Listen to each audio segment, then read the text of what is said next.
Window shopping கேள்விப்பட்டிருப்பீங்க. ஆனா பைக்லயே போய் ஷாப்பிங் பண்ணது பார்த்துருக்கீங்களா? இந்த துவரம் பருப்பு எங்க இருக்கு? 3வது ரோவா இருக்குமோ? ஐயர்லயே நான் ரவுடி ஐயராக்கம் அப்படின்ற மாதிரி இந்த அக்கா பண்ற வேலையை பாரு. ரொம்ப பொதுவா ஜன்னல் வழியா கட்சி போட்டு சீட் பிடிக்கிறவங்க பார்த்துருப்பீங்க. ஜன்னல் வழியாவே போய் சீட்டு பிடிக்கலான்னு அண்ணன் பார்த்தாரு. ஆனா நடந்தது என்னவோ வேற ஒண்ணு.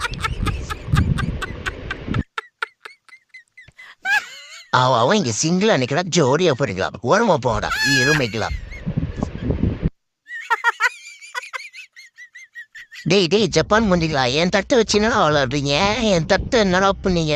பழுது பத்தி ஆடா பாவீங்களா, தட்டி கீழே பட்டாசு வச்சு தட்டி நாஸ்தி பண்ணிட்டீங்களா? கோவப்பட்டா உங்களை இப்ப நான் என்ன பண்றேன்னு மட்டும் பாருடா. டேய் ஜப்பான் மூஞ்சி இருடா, ஏன் தட்டையா வச்சிங்க? இந்த இப்போ பாரு, மொத தட்டு